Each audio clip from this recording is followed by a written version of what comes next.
Bien, merci beaucoup Pascal. À côté de ce curriculum vitae qui ressemble à un Wikipédia amélioré, ce que je voudrais faire avec vous, c'est finalement vous montrer comment, fils de juriste, père et mère, comment on peut trouver sa voie dans le domaine cardiovasculaire alors que rien ne prédispose à cela.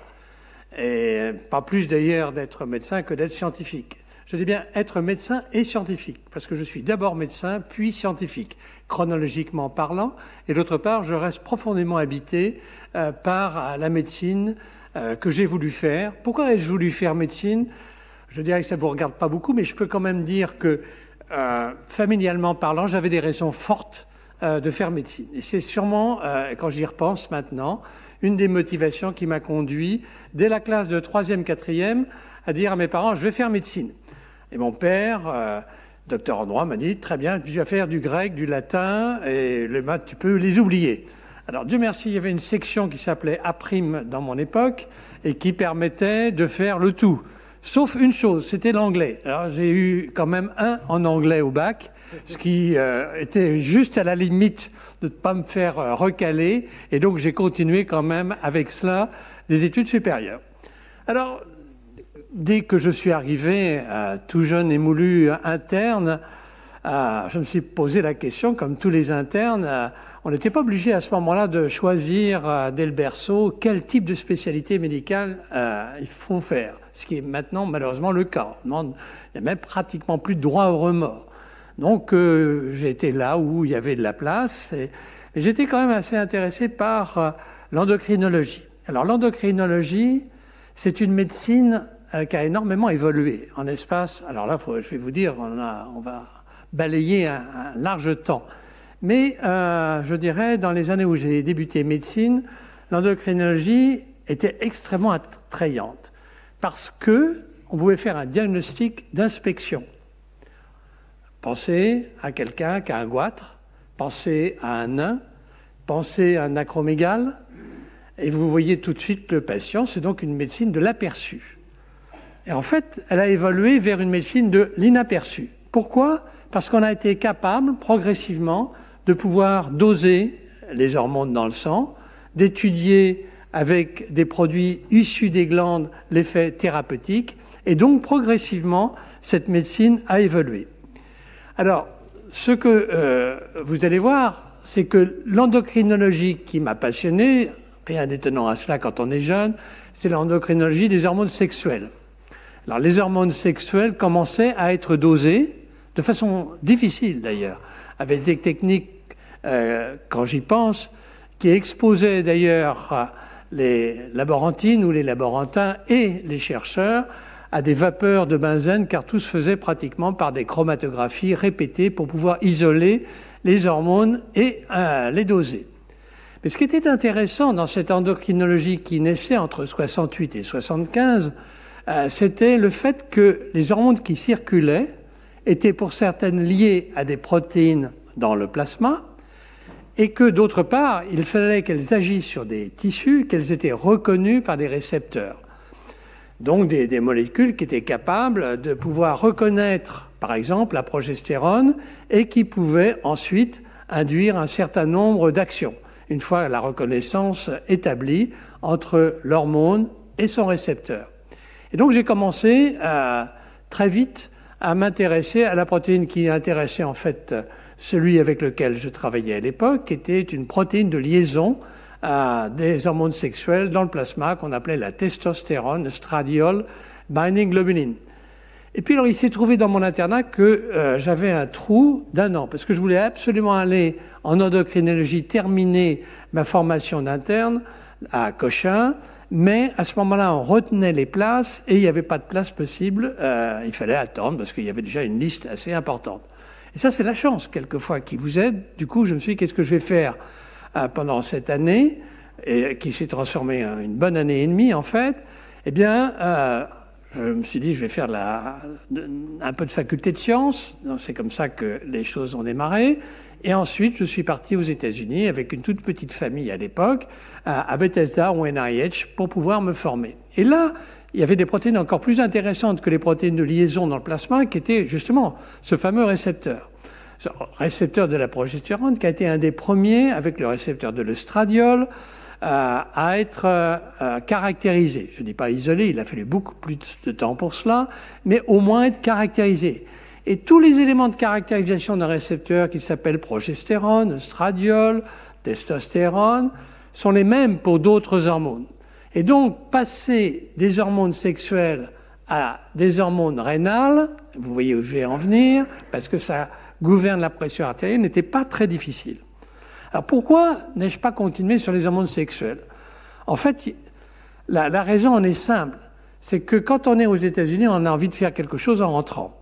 Alors bien sûr, j'étais attendu dans le service en question, mais d'un autre côté, il y avait quelque chose qui m'attirait plus à cause de, je dirais, mon ami Joël Ménard, qui est d'ailleurs là, donc c'est pour ça que je le qualifie d'ami et de responsable, parce qu'il m'a dit, mais il n'y a pas grand-chose qui se fait dans le rein en matière d'hormones. Moi, je débarquais, je ne pensais pas que le rein était une glande endocrine, une glande qui sécrète des hormones. Ce n'est pas tout à fait le cas, effectivement. Mais vous allez voir qu'il y a une véritable endocrinologie rénale. Et ça, c'était plus original que de continuer l'endocrinologie sexuelle. De là, le passage du sexe au rein. Alors, entre autres, ce qui m'était demandé de faire, quand même pour rendre le service, puisqu'on m'attendait à ce moment-là à l'hôpital Broussais, non plus Cochin, c'était de doser l'aldostérone, qui est une hormone clé dans la rétention de l'eau et du sel, d'une part, de s'intéresser au système qui a intéressé en fait mon ami Ménard, qui était le système rénine-angiotensine-aldostérone. Très bien.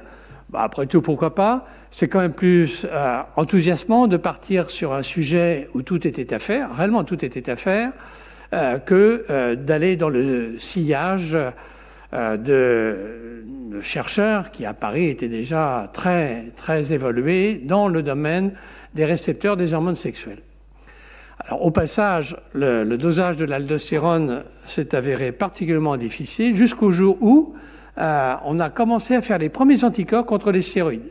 Ça, c'était vraiment un moment important, je crois, puisque l'unité dans laquelle j'ai travaillé, l'unité INSERM, s'est mis à faire un certain nombre de dosages, et notamment de dosages sur des hormones stéroïdes. Nous couplions, c'est-à-dire que nous fixions de manière covalente le stéroïde à une grosse protéine comme l'albumine, et puis les lapins avaient le bon goût de nous faire des anticorps anti-aldostérone, et nous-mêmes nous repérions cela, et nous échangions de façon extrêmement naïve nos anticorps anti-aldostérone qui étaient relativement uniques contre des anticorps qui étaient beaucoup moins uniques avec des laboratoires de façon à pouvoir meubler en quelque sorte notre collection de dosage. Alors ce que je vais essayer de vous résumer, c'est 45 ans de recherche sur ce système rénine-angiotensine en 45 minutes. Donc vous voyez, il va passer à peu près 1 minute par année avec, si vous voulez, plusieurs aspects. J'ai toujours travaillé finalement sur le système rénine-angiotensine. C'est ma bulle, c'est mon rêve, c'est mon intimité. Si vous aviez un scalpel pour regarder à l'intérieur du cerveau, vous ne trouveriez pas la bosse des maths qu'a très joliment décrit Étienne il y a à peu près un mois. Vous trouveriez un truc curieux qui s'appelle la rénine et que je vais essayer de discuter avec vous. La rénine a toutes les sauces, vous la voyez ici. Aussi bien en biologie moléculaire, on va en parler bien sûr, mais aussi en physiologie qu'on va appeler intégrative, parce qu'elle est réellement impliquée dans l'hypertension artérielle rénovasculaire. Ça, c'est les années 70. Puis à partir des années 80, on a commencé vraiment à rentrer dans la structure même de la rénine, je vais vous en dire un mot, et puis surtout, c'est pas nous, mais les laboratoires pharmaceutiques, en fait un laboratoire pharmaceutique qui était le laboratoire Squibb, pas Bristol Myers Squibb, mais réellement Squibb, a découvert un inhibiteur du système rénine-angiotensine qui s'appelle le captopril. Alors là, c'est toute une ligne de recherche que je vais un petit peu développer parce que nous avons travaillé très régulièrement, pratiquement de 80 à 2000, avec les laboratoires Squibb. Non pas dans le développement de recherche clinique, mais réellement sur le plan fondamental. Et c'était une collaboration que j'ai trouvé extraordinairement fructueuse. Et c'est exceptionnel d'avoir 20 ans de collaboration avec un laboratoire qui est d'ailleurs passé de Squibb à Bristol Myers Squibb et qui continue à l'heure actuelle dans de nombreux domaines, moins sur l'hypertension, je vous dirai pourquoi.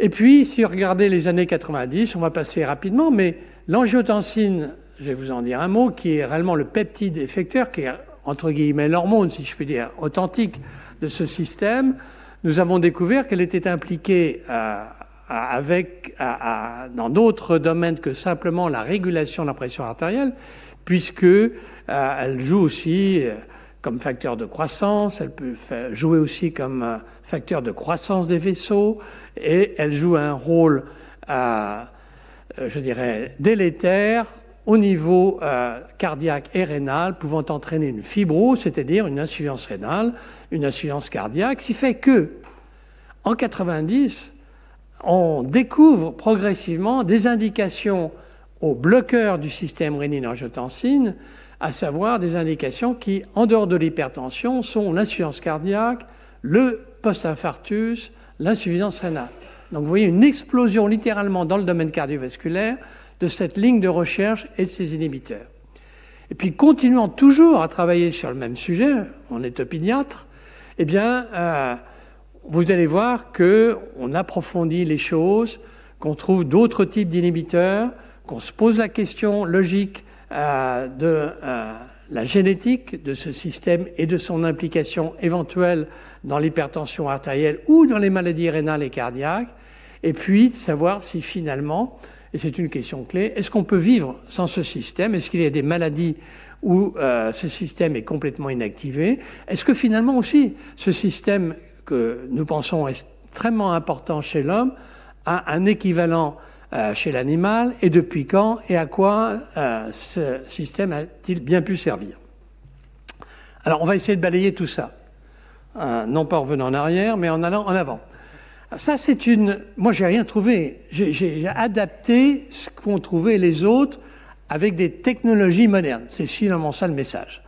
Par exemple, en 1949, Page, à la Cleveland Clinic, qui a au passage, avec d'autres, trouvé la structure du peptide angiotensine, a établi une théorie qu'il appelle la théorie mosaïque de l'hypertension artérielle, dans laquelle il montre que vous voyez ici au milieu la pression de perfusion est finalement dépendante de nombreux facteurs qui interagissent entre eux.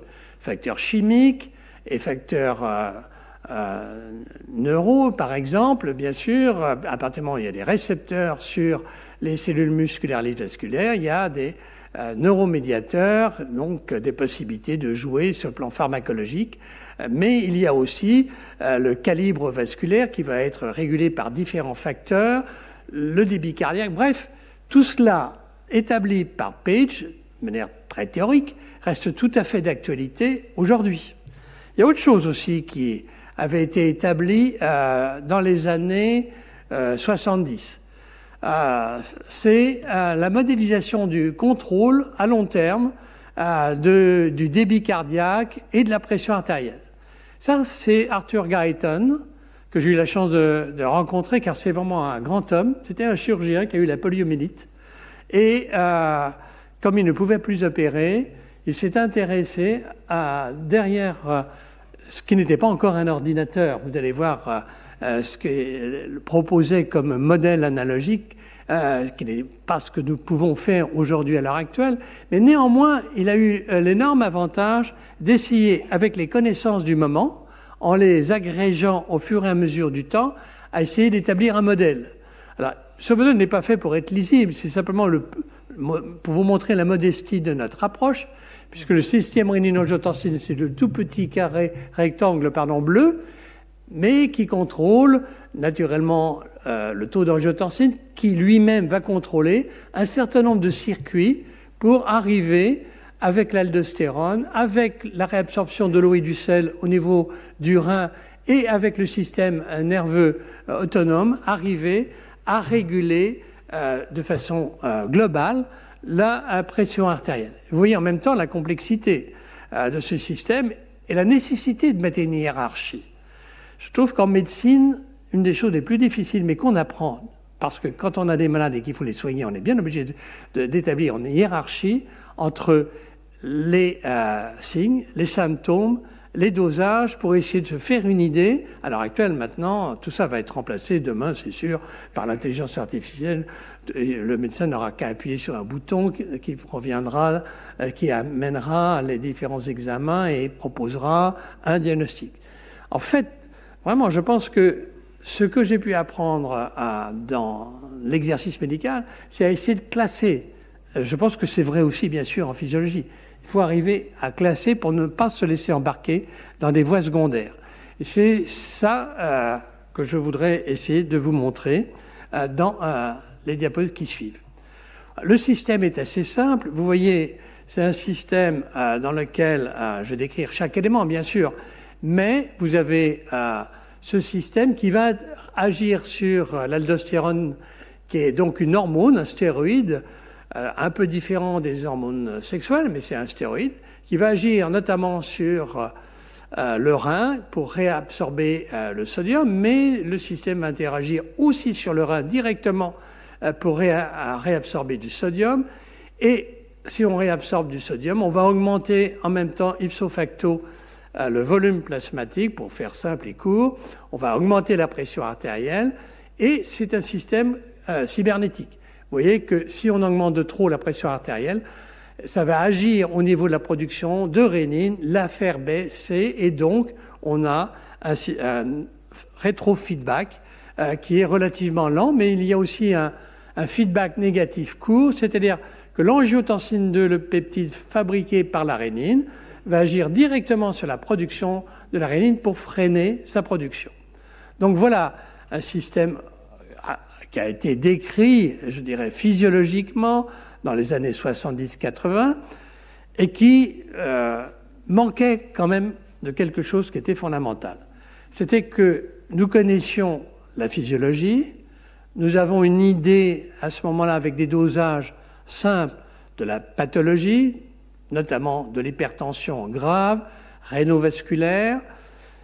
Nous n'avions pas réellement à ce moment-là de médicaments et donc tout n'était que spéculation après. On ne savait pas si en bloquant ce système on aurait un bénéfice. Et on ne savait pas non plus du tout quelle était la structure biochimique de ces éléments fondamentaux du système rénine.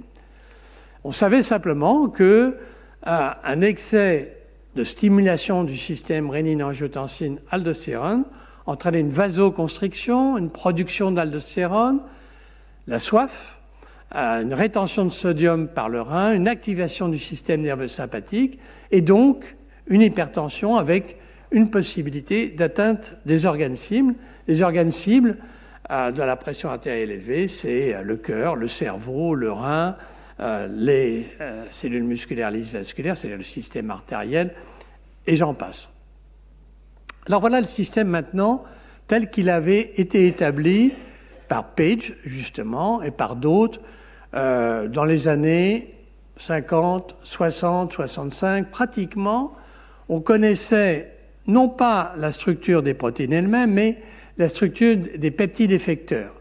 Par exemple, on savait que la rénine, une grosse molécule, agissait sur une grosse molécule qu'on appelle angiotensinogène, qui est fabriquée par le foie, et qu'il y avait un clivage de la partie N-terminale, la queue N-terminale de l'angiotensinogène pour produire ce peptide de 10 acides aminés. Et puis, il y a une deuxième réaction qui intervient sur l'angiotensine 1, faite par l'enzyme de conversion de l'angiotensine qui clive à 10 peptides, histidine, leucine en C-terminal, pour donner l'angiotensine 2.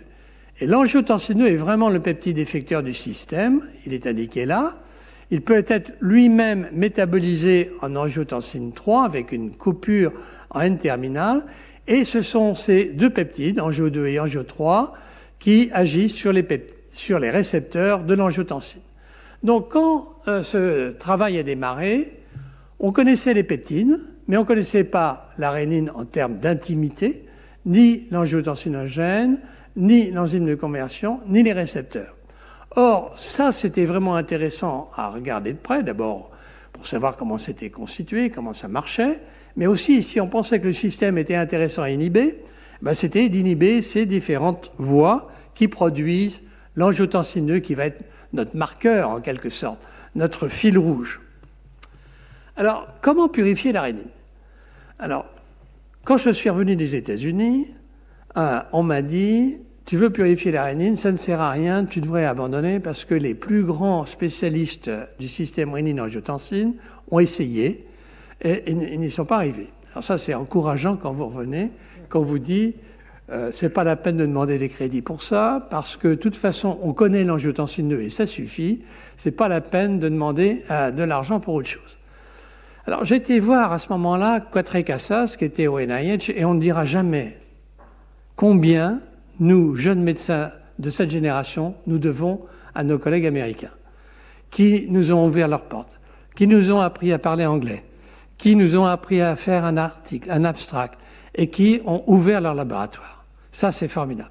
Quatre Casas, c'est quelqu'un qui a développé ce qu'on appelle la chromatographie par affinité, qui consiste à pouvoir, avec une petite molécule qu'on va coupler sur une grosse molécule, faire une colonne, en quelque sorte, d'affinité qui va retenir la molécule, qui va reconnaître la molécule couplée sur la grosse molécule, et ça permet ainsi de purifier, pas complètement, mais en tout cas d'avoir déjà une bonne première étape de purification. Quand j'ai été le voir, il m'a dit, il faut faire ça, mais d'un côté, est-ce que tu as un inhibiteur de la rénine? J'ai dit non. Il m'a dit, je vais en faire. Alors ça aussi, ça m'a stupéfait. C'était pas du tout un laboratoire pharmaceutique, mais il m'a dit, on va le faire. Donc avec Induparic, qui était à ce moment-là aussi au NIH, qui était avec lui, ils ont fait les premiers peptides inhibiteurs.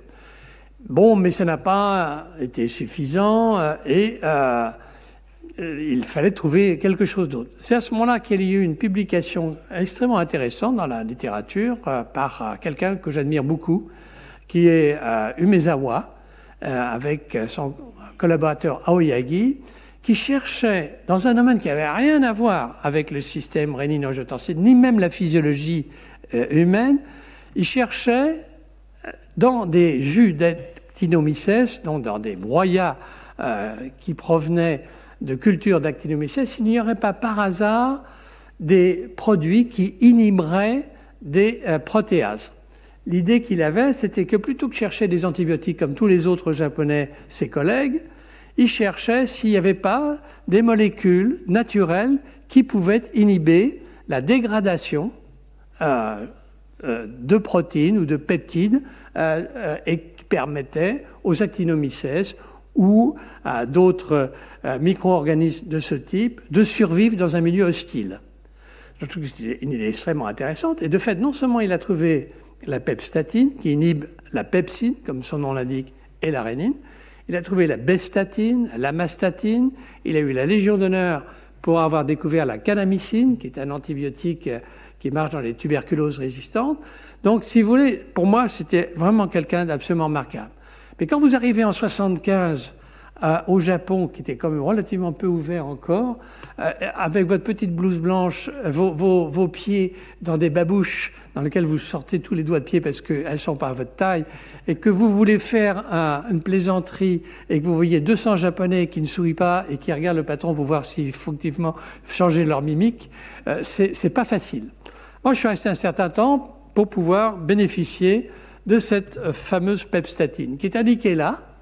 Et effectivement, c'est intéressant parce que c'est un peptide, mais fait d'acides aminés qui ne sont pas naturels. Celui qui est en rouge, je vais faire le savant, mime l'état de transition de l'hydrolyse du substrat, d'une liaison peptidique, et c'est lui qui va bloquer l'hydrolyse du substrat, soit de la pepsine, soit de la rénine.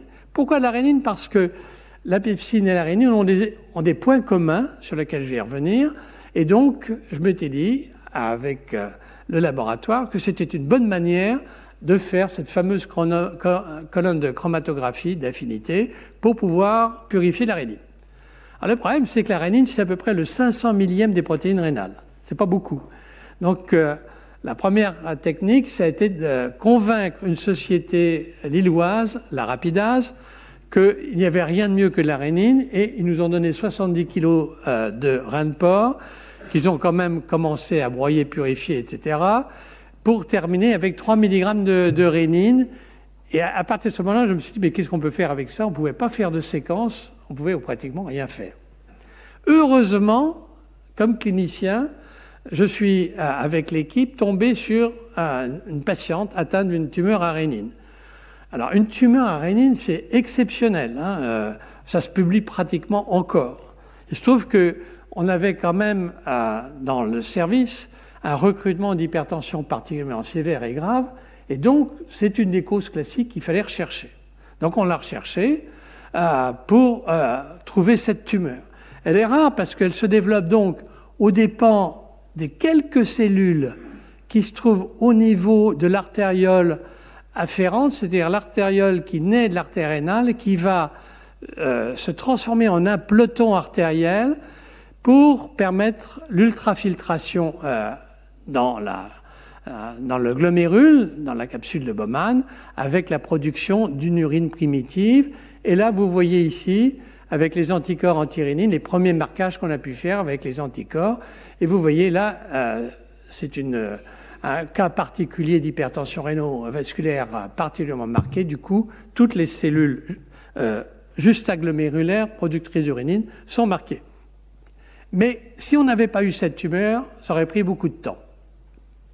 Alors, nous avons donc travaillé sur le clonage de la rénine à partir de cette tumeur, mais il y a une deuxième chance qui est la nature.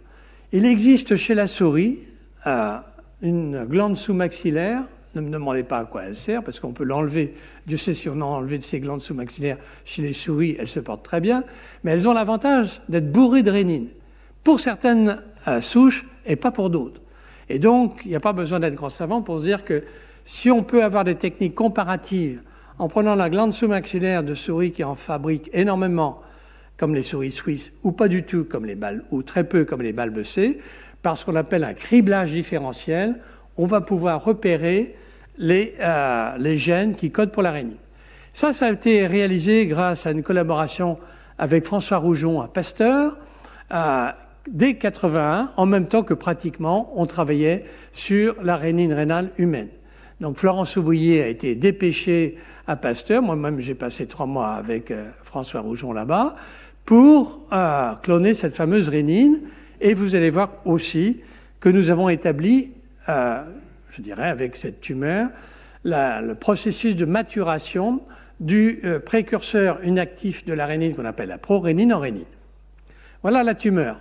Alors ça, c'est une tumeur qui n'est pas la tumeur sur laquelle on a travaillé, elle se voit bien, parce que c'est une IRM, c'est une tumeur hypodense, et puis il y a ce qu'on appelle le signe de la flèche, c'est-à-dire que le radiologue vous indique où il faut regarder et dépister la tumeur. Voilà.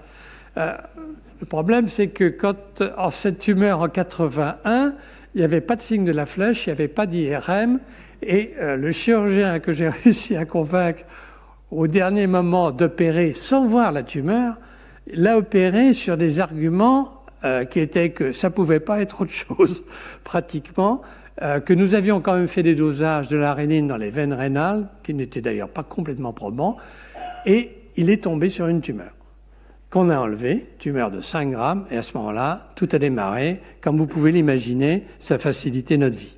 Vous voyez, c'est très intéressant, c'est la cellule qui produit les tumeurs. Mais c'est pareil pour une cellule productrice d'urénine.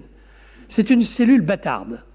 Pourquoi? Parce qu'elle a 2 caractéristiques. D'une part, elle a des myofilaments, et ça c'est tout à fait caractéristique des cellules musculaires lisses vasculaires, et d'autre part, elle a des granules denses, que vous voyez très bien, de forme rhomboïde ici, paracristalline, quand on regarde encore un plus fort grossissement en microscopie électronique, qui se transforment ultérieurement en granules denses.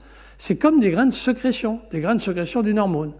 Et effectivement, on se trouve dans le cas d'une protéine qui est stockée sous une forme inactive, qu'on appelle la prorénine, dans ces gros granules de sécrétion des cellules productrices, des cellules justaglomérulaires.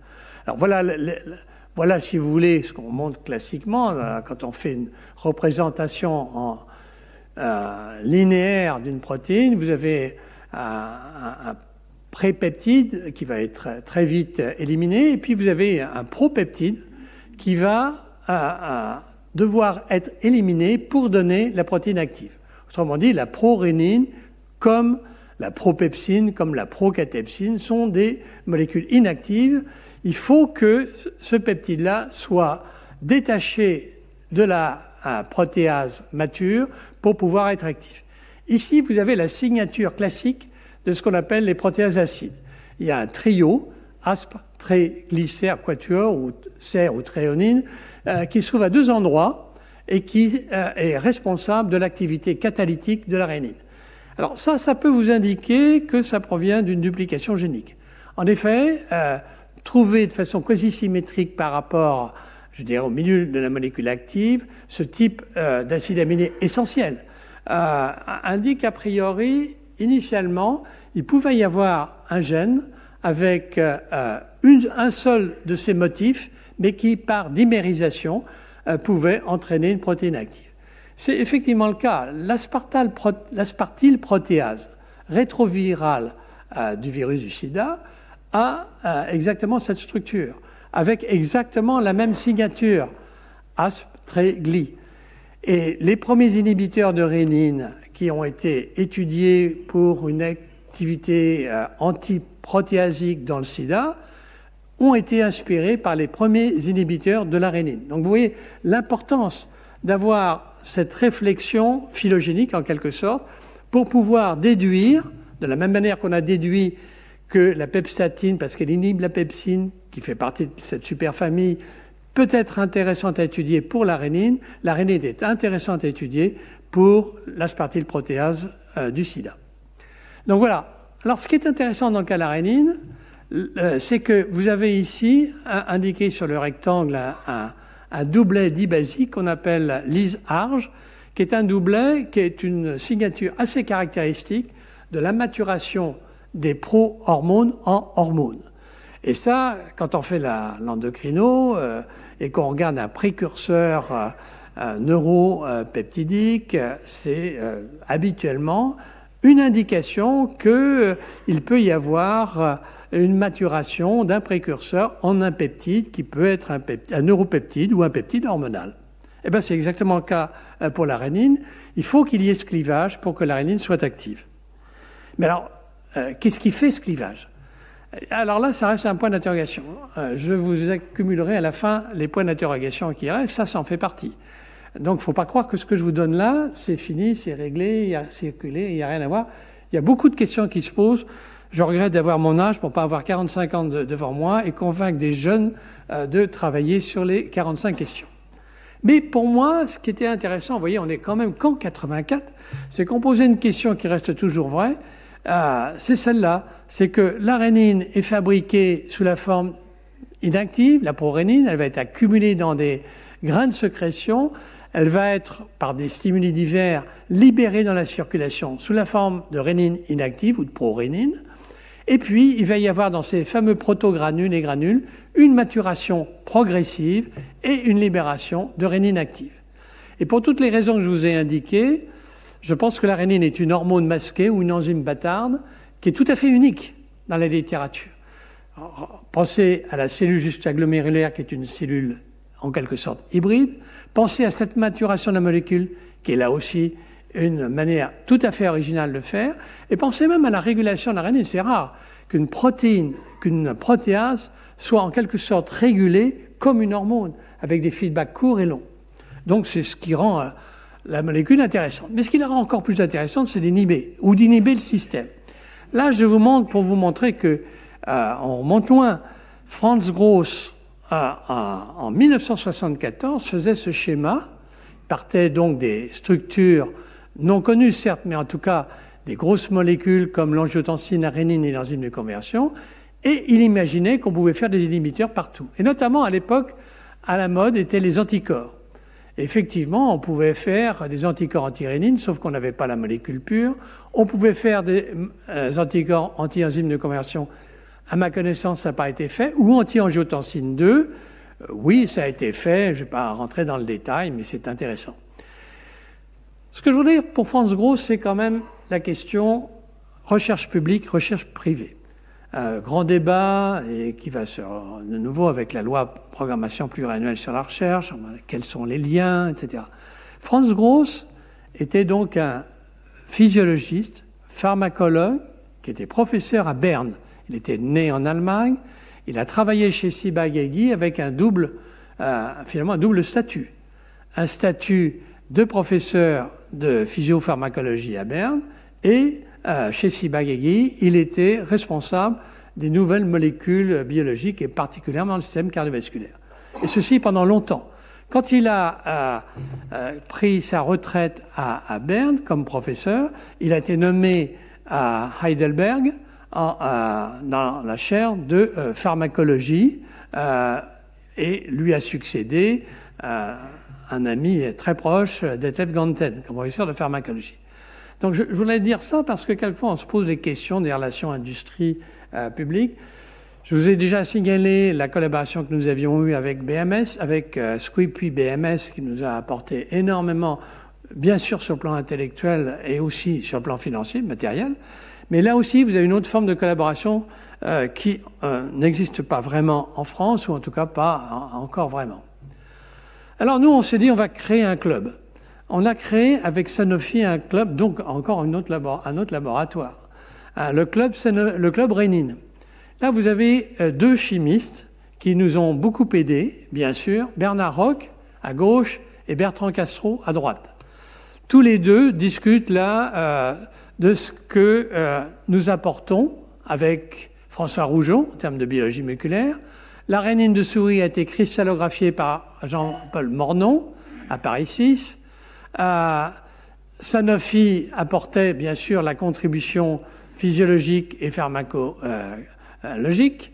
Et puis, après 2 ou 3 ans, nous avons sorti quelque chose qui n'était pas extraordinaire, qui n'a pas eu de succès, mais qui était quand même capable, c'était un dérivé de la pepstatine, de bloquer le système expérimentalement, en tout cas, chez le chien ou dans d'autres systèmes d'hypertension artérielle. Mais surtout, ce que nous avons fait, sans le savoir d'ailleurs, c'est qu'on a apporté à la Sanofi une expertise dans l'ensemble du système rénine-angiotensine qui, je pense, en tout cas, c'était l'avis de Le Fur, qui a apporté une expertise qui leur a permis de rechercher d'autres types de blocage du système rénine-angiotensine, et notamment l'irbesartan, qui a été découvert par eux, commercialisé mondialement, c'est un des grands succès, qui est un bloqueur du récepteur de l'angiotensine 2.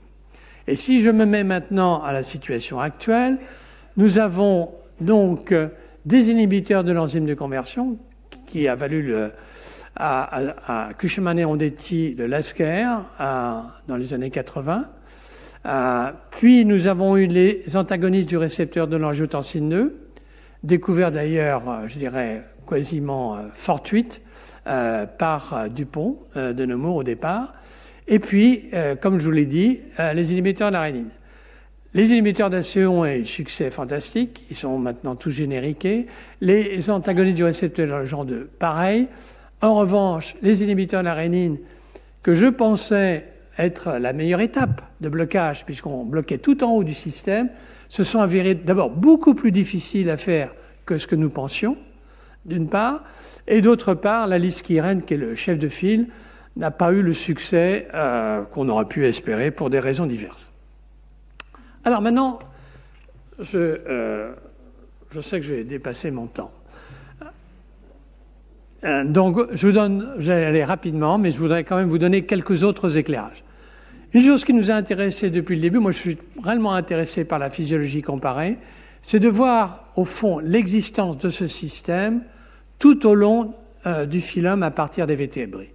Et donc, quelles que soient les actions de l'angiotensine, plus ou moins marquées sur la production de l'aldostérone ou sur la régulation de la pression artérielle, on trouve un système rénine chez les vertébrés.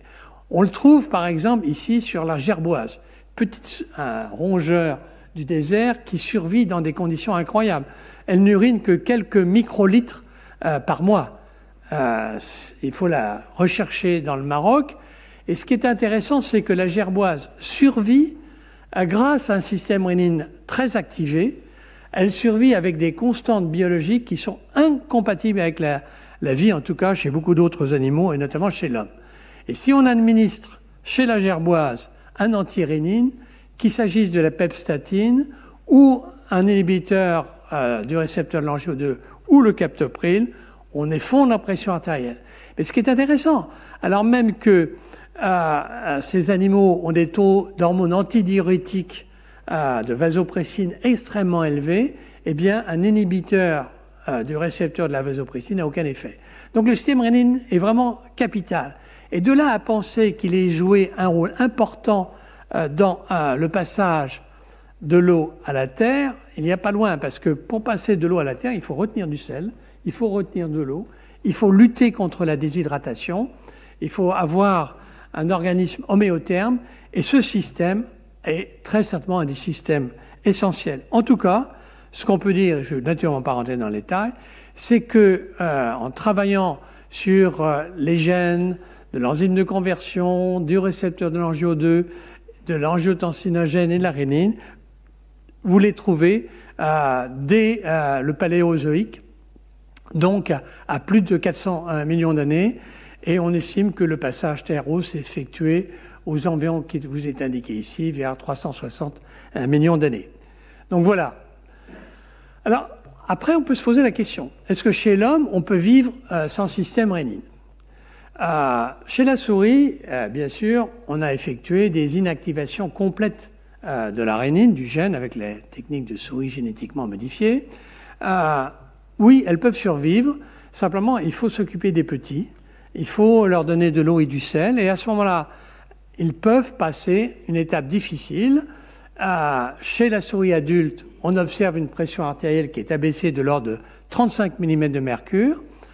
Il y a une légère insuffisance rénale, mais les souris survivent. Et d'autre part, ce qui est intéressant, c'est qu'on observe la même survie, le même phénotype, quel que soit le gène inactivé. C'est-à-dire, si on fait des knockouts pour la rénine, l'angiotensinogène, l'enzyme de conversion ou le récepteur de l'angiotensine, on a le même type de survie. Ce qui est intéressant, le même phénotype plus exactement. Ce qui est intéressant, c'est parce que, a priori, on peut se dire que il n'y a pas, de façon évidente en tout cas, d'autres systèmes dans l'organisme chez la souris qui soient capables de suppléer le système rénine si on inactive celui-ci, par exemple au niveau de la rénine elle-même. Donc c'est un système qui semble a priori indispensable, en tout cas chez la souris, on peut s'en dispenser dans certains cas, mais chez l'homme. C'est là que la collaboration avec Necker, enfant malade, et avec Marie-Claire Gubler a été essentielle. Marie-Claire Gubler avait des coupes de reins de fœtus qui étaient morts dans la période périnatale, et elle avait remarqué en utilisant les anticorps antirénine qu'il y avait un marquage incroyable de ces fameuses cellules juxtaglomérulaires. Autrement dit, tout se passait comme si le système avait été superactivé durant la vie fœtale, mais que, malheureusement, le fœtus ou le tout nouveau-né était décédé. Et avec les études classiques, je dirais, de génétique familiale, elle a pu montrer qu'il y avait effectivement une maladie récessive, autosomique, donc non liée au sexe, qui se traduisait par une insuffisance rénale prénatale ou néonatale, avec des anomalies des tubes rénaux, c'est pour ça qu'elle s'appelle dysgénésie tubulaire rénale, et donc s'accompagnant d'une mort, in utero ou postnatale. Après, finalement, ça a été relativement simple de rechercher quels étaient les gènes qui pouvaient être responsables à partir du moment où on avait, en quelque sorte, la rénine qui était soit la rénine elle-même, soit les autres, qui était un gène candidat manifeste. Là, je vous montre simplement le type de travail qu'on a fait avec elle. On a réellement collaboré pendant plusieurs années avec elle, parce que c'était une manière aussi pour nous de comprendre quels étaient les éléments déterminants, quels étaient les éléments structuraux déterminants de la rénine, à partir du moment où on avait des familles où malheureusement il y avait des morts lorsque les deux parents étaient atteints du gène morbide, et de voir après comment ça se passait. Et donc là, voilà, par exemple, il y a deux familles que nous avons étudiées, avec 2 mortalités périnatales pour l'une, une mortalité seulement pour l'autre, parce que le deuxième patient a pu survivre grâce, le sachant, à une hémodialyse extrêmement précoce après la naissance et une transplantation, et l'enfant est vivant toujours. Et donc, ce que vous voyez ici, c'est la mutation, je ne vais pas rentrer dans le détail, vous l'imaginez bien, c'est une mutation ponctuelle. L'intérêt de cette mutation, c'est qu'elle porte sur un seul acide aminé, donc, à un niveau, vous voyez, cette espèce de boucle en épingle de cheveux, d'épingle à cheveux, qui s'appelle le flap. Le flap en avion, vous savez, c'est le volet mobile qui permet d'avoir plus de portance quand on veut atterrir. Et là, le flap bloque en quelque sorte le substrat qui est indiqué en bleu dans cette modélisation de la rénine. Il bloque en quelque sorte ici le substrat pour permettre son hydrolyse. Ici, la mutation porte au niveau de l'origine du flap, en quelque sorte au coude lui-même, et entraîne un dysfonctionnement de la cellule. Un dysfonctionnement, de la rénine. Donc, on a là la preuve que, effectivement, chez l'homme, il n'y a premièrement pas d'alternative au système rénine, car la même observation se fait s'il y a des mutations au niveau de l'enzyme de conversion, du récepteur d'autoangiotensin ou de la rénine elle-même. Et donc, on s'est posé la question, très logiquement, de savoir si la rénine et ce système ne pouvaient pas jouer un rôle dans le contrôle de la pression artérielle, dans le contrôle génétique de la pression artérielle. On savait qu'a priori, il y avait à peu près 30% de part héritable du niveau de la pression artérielle. Si vous avez 120 mm de mercure, vous pouvez vous dire que vous avez 40 mm de mercure qui sont hérités à peu près, bien sûr. Et d'autre part, l'environnement qui joue un rôle important et qui peut expliquer le reste de la variance de la pression artérielle. Quand nous avons démarré ce travail, nous avions un atout, deux atouts même. Premier atout, c'est que nous avions, vous allez le voir, grâce aux patients que nous étudions à Brousset, puis à l'hôpital Pompidou, un grand nombre de patients. En plus, nous avions un système informatisé qui nous permettait, dès 1975, de repérer dans les fiches informatisées, dans le dossier médical informatisé, les antécédents familiaux, le type d'antécédents familiaux, non seulement chez les frères et sœurs, mais chez les enfants et chez les parents. C'est pour ça que nous avions des familles informatives. Le deuxième atout que nous avions, c'est que nous étions complètement innocents. Complètement innocents parce que c'était vraiment le départ de la génétique des maladies complexes. Autant la génétique des maladies rares était bien établie, autant les maladies génétiques complexes étaient très peu connues. Je me rappelle très bien, nous avons même peut-être écrit avec pourtant des très très bons généticiens comme Marc Latrobe, qu'on pouvait raisonnablement espérer 5 à 6 gènes responsables de l'hypertension. Je vais vous montrer ce qu'il en advient de cette idée-là. Bon, on avait en plus la chance d'avoir un gène phare qui est le substrat de la rénine angiotensinogène. Parce que nous avons trouvé rapidement qu'il y avait un polymorphisme, c'est-à-dire que certains patients avaient des taux élevés d'angiotensinogène plasmatique et en même temps, il y avait sur le gène un polymorphisme qui était lié à ce taux élevé d'angiotensinogène plasmatique. Et de là à imaginer qu'il y avait une relation qui est celle que tous les généticiens cherchent à avoir entre le gène et son polymorphisme, un phénotype dit intermédiaire, là c'était simple, à mesure de l'angiotensinogène plasmatique, et une élévation de la pression artérielle, et essayer de lier tout cela pour voir s'il y avait une relation génotype, phénotype, et phénotype distal, la pression artérielle. Alors, le premier rapport que nous avons fait avec Xavier Genemette était extrêmement encourageant, à la fois dans des trios qui sont vraiment une méthodologie solide pour étudier la génétique dans les maladies complexes, ou des études d'association avec des hypertensions artérielles sévères.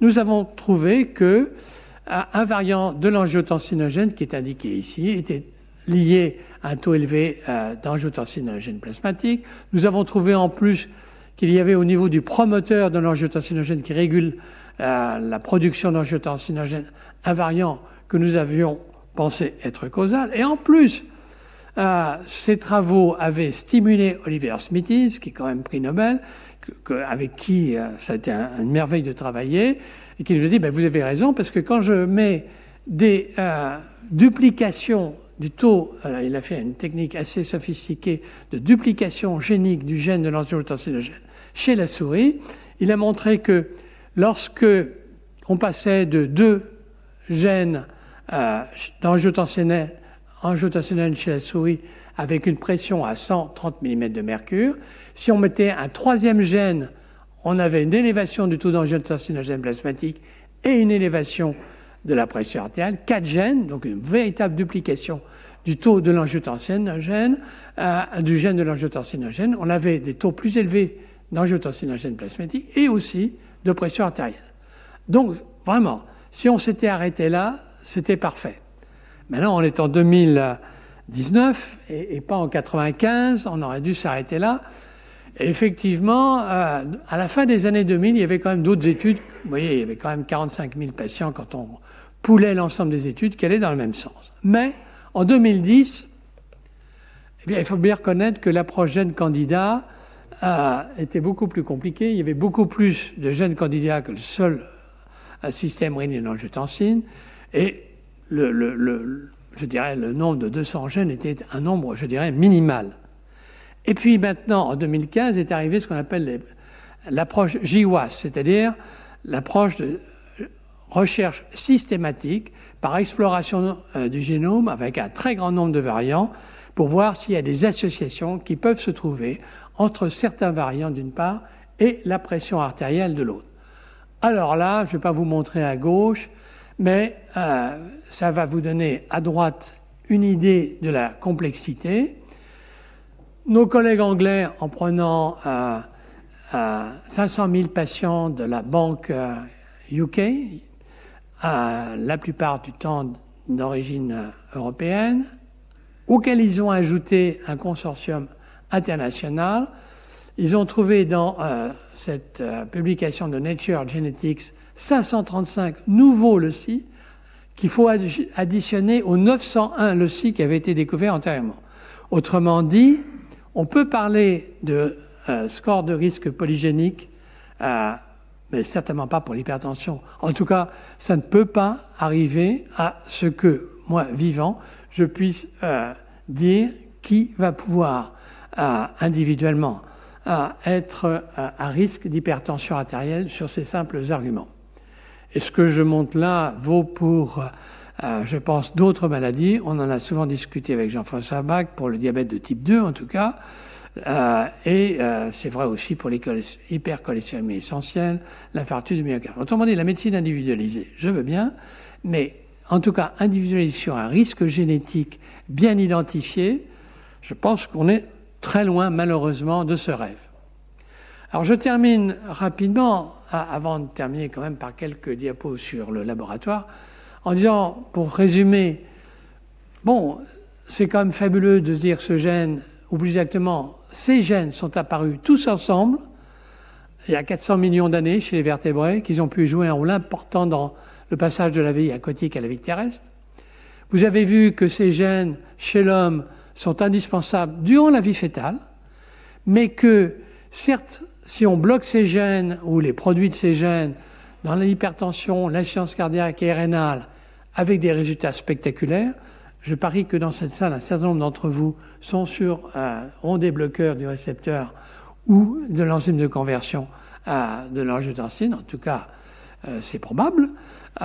Mais il faut savoir quand même que le blocage total de ce système peut être dangereux, même chez l'adulte, en cas notamment de déshydratation, si on ajoute des diurétiques à très haute dose, en cas de canicule ou autre, il faut se le rappeler, le blocage total, par exemple avec deux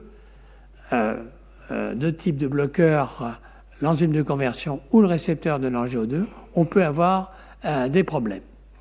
Et donc, pour terminer, on peut spéculer sur le fait que ces gènes qui ont des polymorphismes intéressants chez le sujet de race noire peuvent avoir procuré un avantage sélectif en permettant une meilleure réabsorption de l'eau et du sodium. On n'a pas fait le tour. Il y a plein d'autres questions. elles sont listées là, c'est peut-être pas la peine de rentrer dans le détail, mais il y a encore beaucoup de travail à faire, je crois, qui sont posés par ce type de questions. Moi, je dirais d'abord que je bénéficie d'un double cursus, MD, PhD, et ça c'est vraiment important. Je ne pourrais qu'encourager les jeunes à avoir un double cursus. En tout cas, dans le domaine médical, j'ai toujours pensé que la propédeutique médicale était une propédeutique de 6-7 ans, d'accord, mais il faut avoir quelque chose de plus pour pouvoir apporter quelque chose je dirais, substantiel. Là, je prends aussi quelques remarques qui proviennent d'une conférence qu'a donnée Jim Watson au Collège de France. Il disait qu'il faut savoir choisir un objectif ambitieux, apparemment en avance de son temps. Par innocence, par méconnaissance, et un jeune médecin scientifique est tout prêt à se lancer dans des choses où, objectivement, on ne peut pas dire ce qui va se passer dans les 5 ans. Et donc, c'est quand même un point important de quelquefois se lancer. Mais il faut se lancer avec une équipe, développer une équipe non conventionnelle. Chez nous, dans le laboratoire INSERM de recherche médicale, nous avons eu Geneviève Evin, qui était chimiste, qui a été recrutée à l'INSERM ou au CNES, mais qui a été affectée dans notre laboratoire. Et donc, nous avions dans notre laboratoire un petit groupe de chimie pour faire des peptides et des inhibiteurs. Je pense qu'avoir des contacts étroits avec l'industrie est utile. Je pense qu'il faut préférer le pourquoi pas au pourquoi, pour reprendre la formule d'Alice au Pays des Merveilles qui se fait rabrouer par le chapelier, parce qu'elle dit toujours pourquoi pas, elle dit toujours pourquoi, et le chapelier dit mais à la fin ça suffit, pourquoi pas. Il faut s'armer de patience, et vraiment de patience, parce que le passage de la recherche fondamentale à la recherche clinique, ce fameux gap, cette fameuse crevasse entre la recherche fondamentale et la recherche clinique, la première utilisation de médicaments en phase 1 issus d'une conception prend un temps terrible. Je crois qu'il faut avoir un intérêt, un éveil pour les outils innovants, ne pas hésiter donc à s'engager dans un nouveau domaine de recherche fondamentale si nécessaire. C'est un peu ça. C'est le tableau de Magritte où on voit le peintre, c'est un peu le chercheur qui est en train de peindre l'oiseau qui naîtra de l'œuf. Mais il y a des moments extraordinairement sympathiques. Là, je vous montre une des photos du labo. J'en ai beaucoup d'autres et je ne peux pas naturellement vous les montrer. Des gens qui viennent de partout, qui repartent dans des tas d'endroits différents. Au fond, c'est une partition à déchiffrer. Là, vous avez Florence Soubouillet, qui est entourée de, comme par hasard, uniquement de jeunes femmes, mais qui l'aide à déchiffrer la partition. Voilà les remerciements aussi pour certains qui ont tous pratiquement essaimé avec une unité de recherche, une direction d'école doctorale, un service clinique, etc. Donc, si vous voulez, je pense que ça illustre aussi que la réussite, c'est d'abord avant tout celle des autres. Merci.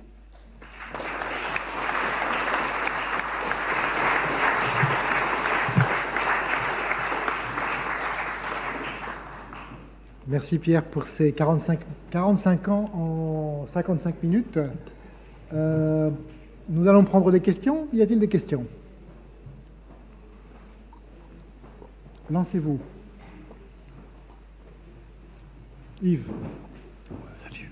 Une question là. Bon, puisqu'il faut poser une question, Pierre, dans ces maladies multifactorielles, polygéniques, dont l'hypertension, évidemment, le type de description, est-ce que tu ne crois pas qu'au sein de ces études en GWAS, en fait, il y a quand même plein de familles qui sont elles-mêmes avec, disons, un mode d'hérédité particulier, avec des gènes, des mutations particulières dans le même gène ou dans des gènes différents. Et comment feras-tu? Oui, ça c'est une question qu'on doit se poser, parce que le GWAS efface tout.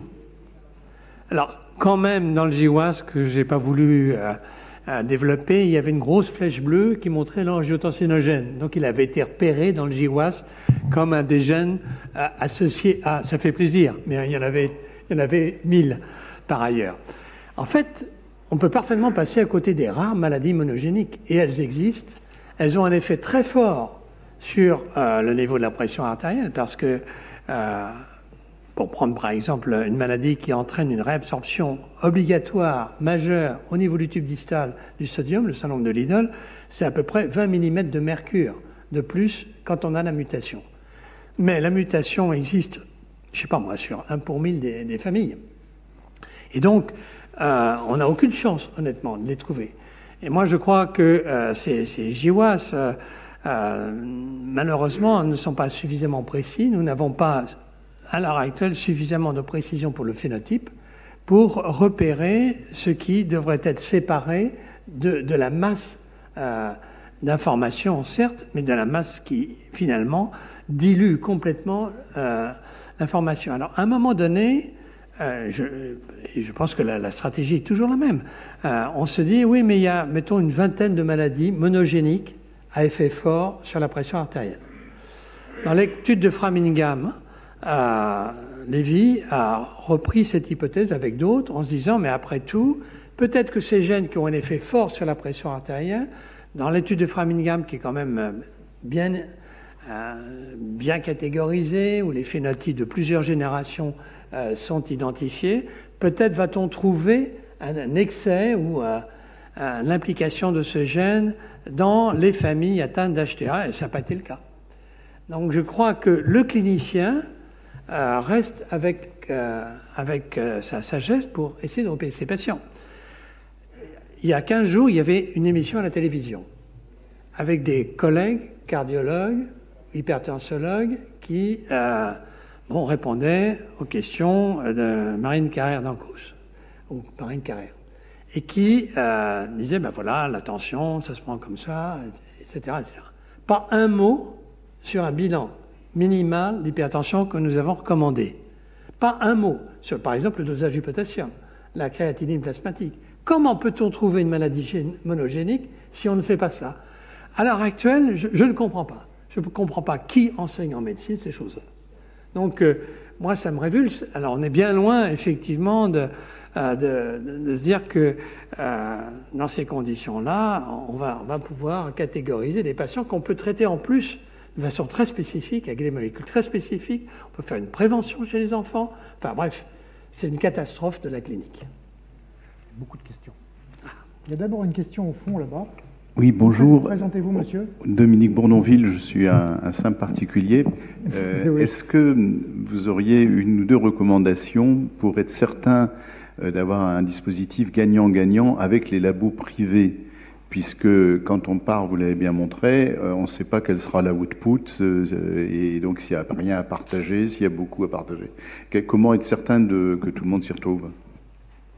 Mon expérience est restreinte, hein, comme je vous l'ai dit, dans les laboratoires de recherche fondamentale qui travaillaient à cette époque-là sur le sujet. Et à ce moment-là, nous avions beaucoup d'outils, vous l'avez compris, donc nous étions approchés par plusieurs laboratoires. C'est quand même une situation intéressante, parce que vous pouvez, entre guillemets, choisir. Et là, réellement, j'ai rencontré des véritables scientifiques, des scientifiques qu'on rencontre rarement, je dirais même ailleurs, qui travaillent de façon remarquable. Et donc, ça a été un plaisir de travailler. Et là, bon, je dirais que nous apportions quelque chose. Ils apportaient, bien entendu, leur expérience, leur expertise, et nous n'avions pas, je dirais, comme je l'ai dit, nous n'avions pas, en plus, si vous voulez, le côté un peu délicat à négocier, qui est de travailler sur des essais cliniques où il peut y avoir des liens d'intérêt qui sont plus simples, qui ne sont pas toujours très simples, je veux dire, au contraire, à bien mettre en avant. Donc là, moi, je pense que le travail que nous avons fait, le Club Rénine, je vous l'ai montré aussi. On n'a abouti à rien avec ce Club Rénine. Quand j'avais discuté avec Miguel Ondetti sur l'enzyme de conversion, ils avaient déjà synthétisé le captopril. Nous, on leur a apporté quoi? La structure de l'enzyme de conversion, mais ils m'ont dit on n'en a rien à faire.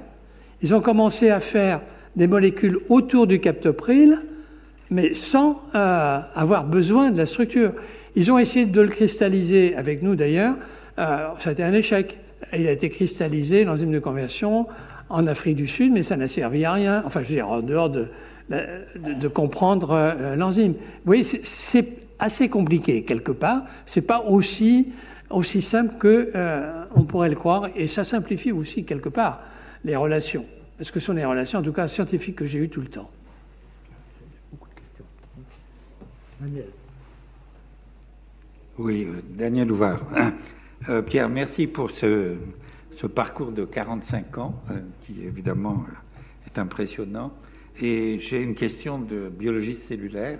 La cellule que tu as décrite, rénine, effectivement, est intrigante, parce qu'elle a un caractère, comme tu l'as présenté, d'une sécrétion non régulée par libération de vésicules qui contiennent la rénine, et une sécrétion régulée, oui, en parallèle, dans laquelle se forment des granules de sécrétion, de stockage. Bon, habituellement, les cellules ne font pas les deux choses à la fois. En tout cas, de ce que j'en sais, il doit y en a peut-être y en avoir d'autres, mais en tout cas, là, c'est quelque chose que je découvre. Et ma question, c'est de la sécrétion non régulée. L'enzyme est libéré, non activé, donc il est activé à l'extérieur, dans la circulation sanguine, je présume, en tout cas, dans le milieu extracellulaire. Est-ce qu'on connaît la protéase qui fait cela? Et deuxièmement, tu as dit que dans la sécrétion régulée, donc dans les granules, elle est libérée active. Et donc, où se passe et quelle est l'enzyme qui fait cette conversion? Et s'agit-il des mêmes enzymes? Et comment tout cela fonctionne? C'est compliqué. Ta question est simple, mais malheureusement, je n'ai pas la réponse. Donc, je vais être très bref parce que je sais qu'il y a d'autres questions. La première chose, c'est que nous nous sommes inspirés du modèle de la pro-insuline-insuline. J'avais été voir Donald Steiner à Chicago pour discuter avec lui. Et le modèle est vraiment appuyé sur un autre modèle, comme la pro-insuline et la pro-rénine, l'insuline, la rénine. Alors, nous ne connaissons pas la protéase qui est active à l'intérieur de la cellule justaglomérulaire. La rénine qui est sécrétée sous la forme inactive qu'on appelle la prorénine est capable sans doute de s'auto-activer, un peu comme la pepsine, le pepsinogène s'auto-active. Mais sans doute pas exactement de la même manière.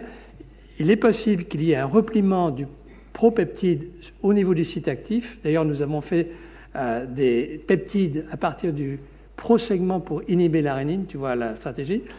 Et donc, il peut y avoir un dépliement en quelque sorte, sans pour autant qu'il y ait clivage de la prorénine en rénine, et une activation locale de la prorénine. Alors, tout ça, c'est difficile à montrer. On a fait des anticorps monoclonaux contre la prorénine, contre la rénine active, pour essayer de comprendre tout cela. Mais la réalité de tout cela, c'est que nous ne connaissons pas l'enzyme. On aurait bien aimé la connaître, cette enzyme, parce que c'était encore une autre manière d'inhiber, à la limite, l'activation de la rénine. Merci.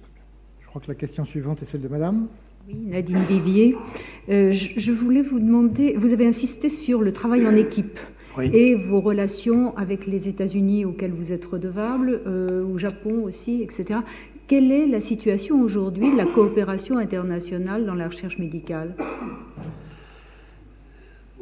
Bon, aujourd'hui, sur le domaine que je connais bien, elle est obligatoire dans le domaine de la génétique. On ne peut plus faire la génétique tout seul. En fin de compte, le meilleur exemple, c'est les grandes études de GWAS, où il y a des consortia qui s'agrègent pour pouvoir avoir un nombre suffisant de patients. Donc, après Hypergen que je vous ai montré, il y a eu EURNetGen, European Network. Et puis, à l'heure actuelle, toutes les équipes de génétique sur l'hypertension se connaissent, échangent leur banque de données. Ça, c'est une première chose. Malheureusement, sur le système que je viens de vous décrire, la recherche est dormante. Elle est dormante parce que, faut bien voir que c'est une recherche difficile. Elle nécessite des biochimistes quand même aguerris, parce que tout le simple a été fait. Enfin, moi, j'ai l'impression. Et donc, il faut avoir des gens qui vraiment se consacrent à ça. Or, l'industrie pharmaceutique, qui nous a beaucoup aidés dans les années 70 à 2000, quand on leur a dit, vous savez, maintenant c'est à peu près réglé l'hypertension. C'est vrai que c'est à peu près réglé. Il y a pratiquement quelques hypertensions résistantes, c'est vrai. Mais en termes de molécules, si les gens prennent correctement leurs produits, si ils sont correctement administrés, je dirais que 95% des hypertensions sont guéries. C'est plus un marché. Et donc, tout ce que nous avons eu comme support que je vous ai décrit a disparu. Et comme il s'agit de domaines difficiles de recherche pour lesquels les gens, on va avoir tendance à dire dans une agence de moyens, mais de toute façon, les équipes antérieures ont déjà démontré, démonté, qu'est-ce que vous voulez montrer de plus? C'est finalement la curiosité, c'est de la botanique. Et vous ne ferez pas facilement un contrat de recherche avec la phylogénèse du système rénine. Même si pour moi, c'est vraiment très intéressant. Voilà, donc je pense qu'il y a des difficultés. Alors il y a quelques huluberlus qui continuent à travailler, qui se connaissent, hein, c'est un petit milieu, et puis qui voilà, font de leur mieux. Mais je pense qu'on a quand même une phase de croissance difficile. Sauf erreur, la question suivante, c'est monsieur. Rita Hamdan, professeur des universités en Tunisie. Alors, monsieur Corvol, vous êtes très célèbre en Tunisie. Vos travaux sont, bien entendu, comme vous le savez, très suivis, et notamment ceux de monsieur le professeur Ménard aussi. Ils sont très connus. Qui est là. Qui est là aussi. Il vous écoute. Oui, nous l'apprécions beaucoup en Tunisie, et nous connaissons tous ses travaux, et tout ce qu'il a apporté, aussi bien pour la France que pour tout le monde, parce que la science n'a pas de frontières.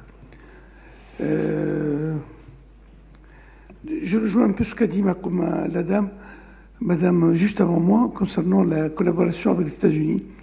Je suis un peu... je me demandais également dans quel domaine se fait encore cette coopération entre la France et les États-Unis. Et vous avez bien dit que vous étiez très redevable, comme beaucoup de chercheurs, vis-à-vis des Américains, votre voisin, M. Etiengis, au Brésil, à l'époque. C'est ce que j'ai entendu dans sa conférence. Mais nous, c'est la France.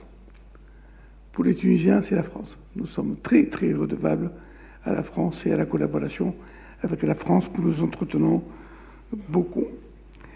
Deux remarques. Vous n'avez pas parlé de ce qui s'est passé à Lyon concernant la mise au point du dosage du système, des récepteurs du système rénine-angiotensin, notamment les travaux du professeur Sierre et son assistante, Mlle Vincent, à l'époque. Et juste pour terminer, vous avez dit que la réussite, c'est d'abord celle des autres. Peut-être, je pense qu'on aurait pu dire que la réussite, c'est celle avec les autres. Je reconnais bien la subtilité voilà, de votre pays et j'apprécie votre remarque tout à fait. C'est vrai. Quant à la contribution lyonnaise dans l'hypertension artérielle, elle est grande, effectivement, notamment parce que M. Sierre et puis Jean Sassa ont développé une souche de rats génétiquement hypertendus, qu'on appelle les rats lyonnais. Et ils avaient développé en même temps des rats génétiquement hypotendus. Bon, dans le domaine du système rénine, on a pu avoir effectivement quelques souches de rats génétiquement hypertendus qui ont fait progresser, je dirais, les études pharmacologiques. Mais sur le plan de la génétique, malheureusement, ça n'a pas apporté mettre le doigt sur... Pourtant, en faisant des rats congéniques, syngéniques, etc., on n'a pas pour autant, malheureusement, progressé sur cette génétique, alors qu'il y avait un outil particulier. Voilà. Donc, oui, il y a eu à Lyon, à Montpellier, dans d'autres villes de France. Je dirais qu'il y a eu un réseau européen qui s'est constitué assez fort, à côté du réseau américain, pour répondre aussi un peu à la question de madame. Le réseau européen a été puissant, et l'est toujours, hein, d'ailleurs. Mais peut-être moins avec les États-Unis à l'heure actuelle. Je crois qu'il y avait une question par ici, oui. Patrick Ardant, je suis un simple particulier et un malade. Et je prends tous les jours un médicament qui agit sur mon système rénine-angiotensine. Et merci beaucoup, car je comprends que vous êtes très directement ou indirectement. À l'origine de ces médicaments. Je connais des dizaines de gens qui en prennent. Je comprends d'ailleurs pourquoi mon cardiologue m'a dit de ne pas le prendre en cas de canicule et surtout si je faisais de la randonnée. J'ai, en tant que malade, que patient conscient et organisé, j'ai une question à vous poser. Est-ce que je dois choisir systématiquement en pharmacie le générique pour économiser les comptes de la sécurité sociale, ou est-ce que je dois demander à mon médecin de me prescrire le médicament de marque afin que la recherche puisse être faite par les laboratoires pharmaceutiques? Bon, je vais répondre en tout cas en termes d'efficacité. Comme vous le savez, les génériques, je sais bien qu'il y a le problème de l'évothyrox qui est un peu à mettre à côté, mais qui est important, qui est plein d'instructions. Mais en tout cas, pour ce qui concerne les inhibiteurs du système rénine-angiotensine, ils ont, comme les autres, tous été étudiés sur leurs propriétés de pharmacocinétique, de pharmacodynamie, et donc ils sont équivalents aux produits mères, au produit initial. Alors maintenant, il y a une deuxième question qui se pose, c'est quel inhibiteur, puisque je vous ai montré qu'on peut inhiber au niveau de la rénine, de l'enzyme de conversion ou du récepteur. Alors là, c'est des classes thérapeutiques différentes, même si c'est sur le même système. Et la réponse, elle est simple, c'est pareil. Enfin, pour moi, il n'y a pas de différence démontrée. Un peu comme quand on inactive l'un des 3 gènes, eh bien, c'est pareil. Je crois que tu n'as pas compris la question.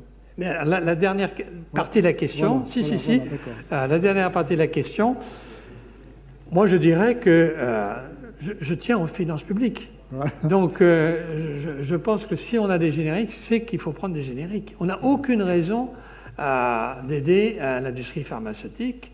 En plus, ce serait très indirect et je n'ai aucune raison. Alors là, vraiment très clair et très net. Ouais. Voilà. Et je voulais étendre un peu votre question, car je connaissais la réponse. Il y a une question là-bas au fond. Oui. François Boitel, paléontologue. Donc, je travaillais avec Philippe Janvier, un de vos collègues. Bon.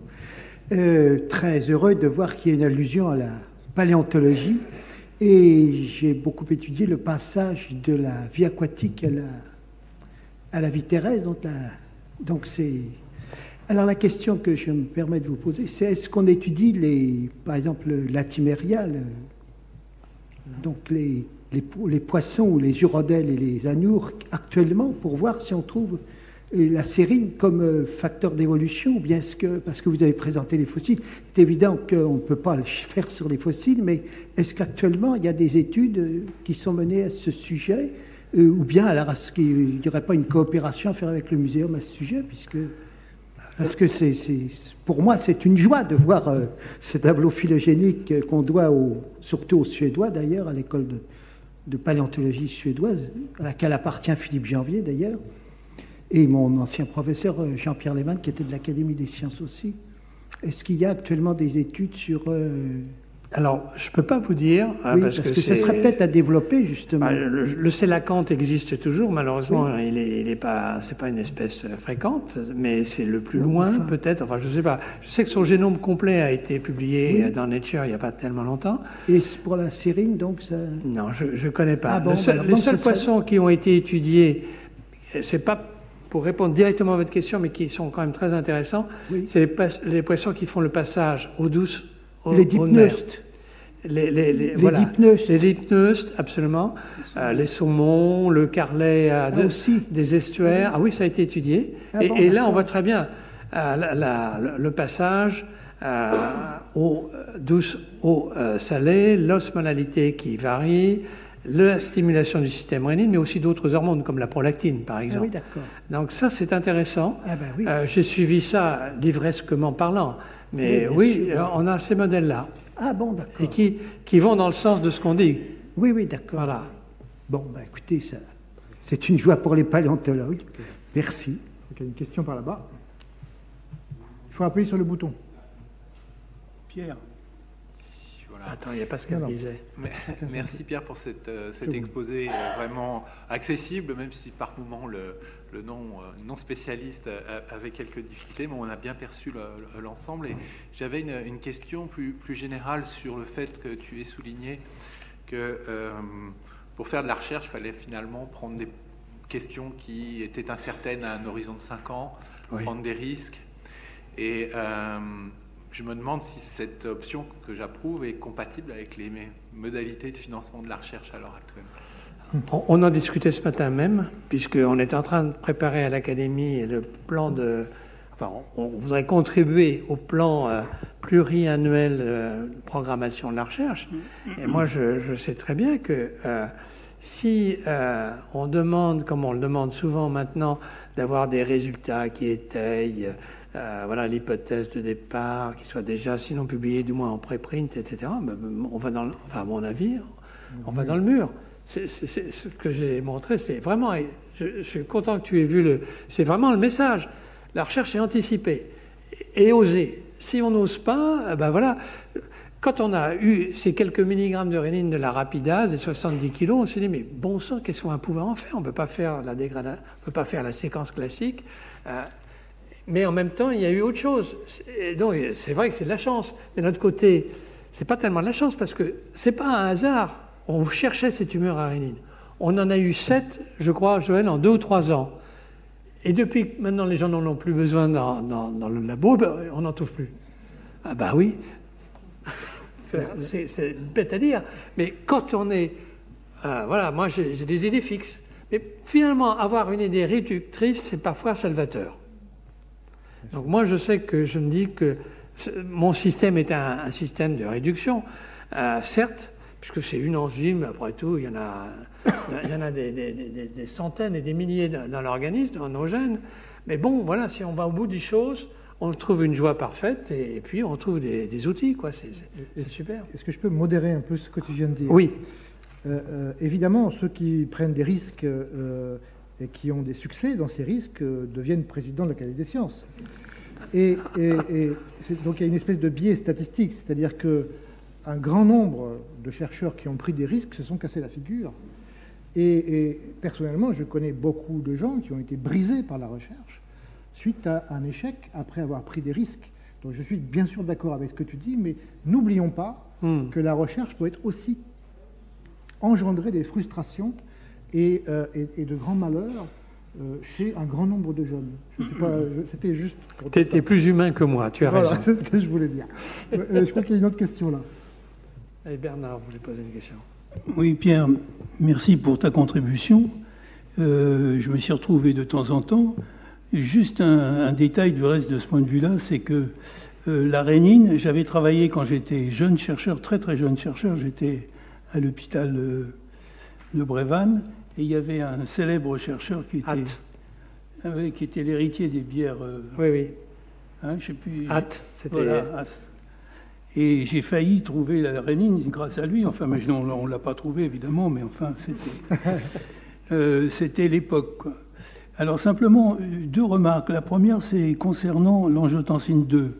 Tu sais qu'elle est impliquée, enfin, il y a les publics qui apparaissent maintenant, qui est impliquée dans le contrôle de la douleur. Je ne sais pas très bien quelle est la cible, mais les tests semblent tout à fait convaincants. Alors, il y a 2 récepteurs de l'angiotensine. J'ai voulu faire simple. Hein. Il y a le récepteur qu'on appelle AT1 et un deuxième récepteur AT2 qui est assez mystérieux, même si ce récepteur est très très proche du récepteur AT1 sur le récepteur couplé aux protéines G à ce domaine transmembranaire. Le récepteur AT2 a été dit comme un récepteur de responsable de la souffrance ou la douleur neuropathique.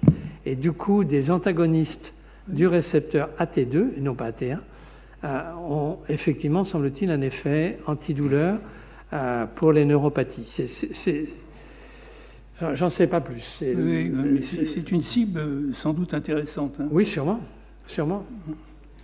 Et de ce point de vue-là, peut-être que l'angiotensine 3 serait intéressante à étudier, hein, puisque tu n'as pas parlé de Catherine Lorenz, mais tu aurais pu. Je l'ai cité dans la diapo terminale, mais je n'ai pas voulu m'embarquer sur... C'était un grand sujet déjà, mais c'est vrai qu'on a à l'heure actuelle, il n'y a pas plus grande joie d'avoir quelqu'un du labo qui a un produit en phase 2B, voire phase 3, qui devrait rentrer en phase 3, et qui est un produit complètement original du fait d'une action de l'angiotensine au niveau cérébral.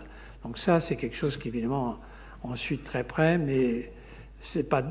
Même si Bernard, Catherine et moi-même partageons le brevet de Catherine, donc néanmoins, je trouve que je suis trop loin de cette recherche pour en faire état aujourd'hui. Avant de donner la parole à Jean-François Bach pour sa question, j'ai quand même le privilège de poser une question. Bien sûr, nous avons des pratiques scientifiques presque diamétralement opposées. Hein. Moi, mon travail de mathématicien est essentiellement solitaire. Toi, tu as parlé du travail en groupe. Ce qui m'intéresse, c'est que tu es médecin. Quel est ton rapport au patient? Est-ce que le côté humain de la médecine est une chose importante pour toi? Et ce que j'aimerais savoir, c'est comment est le quotidien de ton travail. Qu'est-ce qu'on fait? On se lève le matin, on va où? On va à l'hôpital, on voit des patients, ou est-ce qu'on voit des collègues? Comment est le quotidien? C'est une chose qui m'interpelle, puisque je n'en ai pas la moindre idée de ce qu'est la vie d'un médecin scientifique. Honnêtement, là, je viens de voir notre ami Alain Fischer qui vient de partir, mais je crois qu'il dirait la même chose que moi. C'est un quotidien extrêmement, Yves est là, c'est un quotidien extrêmement lourd en termes de travail. Je crois que, je pense que tout le monde ne se rend pas compte que les semaines sont vraiment lourdes. Que la responsabilité est grande, c'est vrai, mais il se trouve que, sans le savoir vraiment au tout départ, j'ai pris une médecine sur les chiffres. En fin de compte, le malade hypertendu, c'est quelqu'un qui a plus, pour être simple, plus que 160-90. D'accord. Et ça aide, ça rassure quelque part de se dire on a une boussole, il faut qu'on ramène à temps. Et comme dans la structure hospitalière dans laquelle je travaillais, nous n'avions que peu d'accidents, ils étaient pris en charge en cardiologie pour l'infarctus, en néphrologie et modélisme pour le rein, ça permettait quand même plus facilement d'avoir cette médecine qui pouvait être gérée en quelque sorte comme une automobile en regardant le compteur et les chiffres. Ceci dit, moi j'ai tu voyais des patients, des êtres humains. Je vois des êtres humains, pas uniquement mon ordinateur, même si on a commencé très tôt des consultations derrière ordinateur, c'est absolument vrai. Deuxièmement, j'ai commencé en fait comme psychiatre à l'armée. Alors tu me diras que la psychiatrie à l'armée, c'est comme la médecine militaire à la médecine, la musique militaire à la musique. C'est pas vrai. J'ai vraiment appris énormément et ça m'a beaucoup servi dans la vie. De voir des vraies pathologies psychiatriques. Ça m'a vraiment beaucoup... J'ai hésité à un moment donné, d'ailleurs, à poursuivre dans ce domaine-là. Et je dois dire que j'aime beaucoup le contact avec les gens. Et le fait d'être médecin, même dans un laboratoire, cette formation-là, je crois que ça aide, ça fluidifie en quelque sorte les relations. Jean-François. Oui, un petit commentaire, puis une question. Le commentaire, c'est sur la génétique. Un peu en réponse à la question de Yves Agide aussi. Bon, c'est vrai qu'il y a l'hétérogénéité génétique qui gêne beaucoup le GWAS. Mais il y a beaucoup d'autres mécanismes génétiques qui ne sont pas vus par le GWAS. Et on pourrait imaginer des modèles où il n'y a pas monogénique par rapport au polygénique avec 100 SNP, mais il y a des modèles avec 3 ou 4 gènes majeurs que rate le GWAS dans beaucoup de cas. Il n'a pas toujours. Dans le maladie de Crohn, ils en ont repéré. Mais ma question est tout à fait différente. Tu as parlé de la collaboration public-privé qui t'a beaucoup servi, tu l'as dit à plusieurs reprises. Comment peut-on imaginer que ça se passe actuellement avec la délégation de la recherche fondamentale par les grandes pharma à des startups qui elles-mêmes pourraient être des collaborations très importantes avec le public, mais qui sont tellement focalisées sur un sujet, qui maintenant en plus ont besoin d'apporter la preuve de principe de leurs études, ils sont trop focalisés, ils ont perdu cette capacité d'imagination et de rêve dans beaucoup de cas, parce qu'il faut qu'ils trouvent de l'argent, etc. Donc est-ce que l'évolution de la recherche pharmaceutique n'aurait pas compliqué, si tu étais dans la même situation aujourd'hui qu'il y a 20 ans, 25 ans, tout ce que tu as pu tirer de cette collaboration? Oui, tu as tout à fait raison. D'ailleurs, Bernard Meunier avait fait un point sur le changement de modèle économique de l'industrie pharmaceutique de nos jours par rapport à ce qu'il était, mettons, jusqu'à 10-15 ans. C'est frappant de voir que tous les gros laboratoires pharmaceutiques, vraiment les gros, pratiquement abandonnent la recherche fondamentale. et qu'ils se comportent comme des banques pour mettre en place des start-up, des biotech ou des petites compagnies qu'ils vont aider ou en tout cas subventionner pendant un moment donné, puis acheter, puis avaler, incorporer. Donc les choses ont vraiment changé. Je ne crois pas qu'on ait... Je me rappelle très bien un jour discutant avec le PDG de Merck, de la recherche de Merck, Vagelos, Roy Vagelos, tu vois qui c'est, un grand bonhomme. Alors moi je me vantais d'avoir dans mes frigidaires de quoi faire fructifier Merck avec mes petits outils. Il me dit mais moi ça m'intéresse pas, de toute façon si je le veux je le fais et j'ai pas besoin de vous. Donc très bien, mais aujourd'hui c'est plus du tout ça.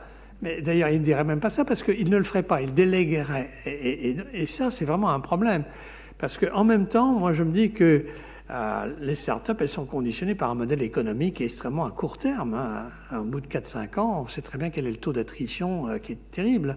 Donc, le modèle que j'ai mis en avant, on ne peut pas, je dis même malheureusement, considérer qu'il est actuel. Et c'est dommage. C'est dommage. Y a-t-il d'autres questions? Oui, il y en a encore une. Le micro. Il y a, à Polytechnique, j'ai un ami qui s'occupe du Business Angels. Il est très ouvert à ce genre de choses. Il est très. Ah oui. Mais évidemment, ils sont peu nombreux à favoriser les startups qui sont vraiment vers la recherche fondamentale, quoi. Il faut tomber sur la bonne personne. Enfin, on pourra en reparler si vous voulez, parce que il est le délégué général du Business Angel. C'est lui, il s'intéresse beaucoup à toutes ces questions parce qu'il se rend compte. Il a sa sœur qui est philosophe, il faut dire. Mais donc voilà. Enfin, donc il peut y avoir parmi ces organismes des gens, mais c'est personnel. Il me semble. Je suis pas du tout dans ce. Il y a aussi des technologies qui sont à l'heure actuelle très, très sophistiquées. Il faut bien voir que la recherche pharmaceutique, pendant un moment donné, a été relativement simple. Si je puis dire, il y avait des screenings qui se faisaient sur l'animal entier, etc. Aujourd'hui, faisant allusion au business angel du plateau de Saclay et de Polytechnique, j'ai vu qu'on pouvait dilater les artères avec des systèmes tout à fait novateurs. Et pour cela, j'ai assisté à une présentation d'une personne polytechnicienne, il y en avait 2 ou 3 d'ailleurs du même type, qui représente la quintessence de ce qu'on peut faire en termes de physique, ce qu'on appelle la microfluidique, etc. Quelque chose qui est impossible à monter dans un laboratoire pharmaceutique parce que c'est très, très, très focalisé. Ça peut se casser la figure, mais ça peut en même temps être extrêmement intéressant à développer. Donc, je vois bien l'intérêt d'une start-up dans des domaines très, très, très, très précis. En fait, ce qui se passe à l'heure actuelle dans la recherche publique, c'est que si vous avez vraiment une piste intéressante, à vous de jouer, éventuellement, de créer votre start-up. Je me rappelle, on avait éventuellement, avec Joël Ménard, pensé à quelque chose comme ça. Ça n'a pas duré longtemps, mais on aurait pu, je dirais, aller un peu plus loin. Dans notre réflexion, on ne l'a pas fait. Voilà. Oui, encore une question? C'est pour rebondir sur la question de Jean-François. On vivait, dans mon idée, avec des gros consortiums pharmaceutiques et des petites unités de recherche dispersées dans ce pays. Alors, je peux donner notre exemple à nous. Nous, on a fait exactement l'inverse. C'est-à-dire qu'on a regroupé tous les laboratoires dans le domaine des neurosciences, dans un grand institut où il y a 650 chercheurs. Et puis, on a une grosse pépinière d'entreprises. C'est-à-dire qu'on a plein de petites entreprises autour. Je ne sais pas ce que ça donnera, mais c'est assez intéressant de voir que c'est le modèle inverse du passé. Oui, très bien. Écoutez, je pense que nous allons remercier Pierre pour sa présentation.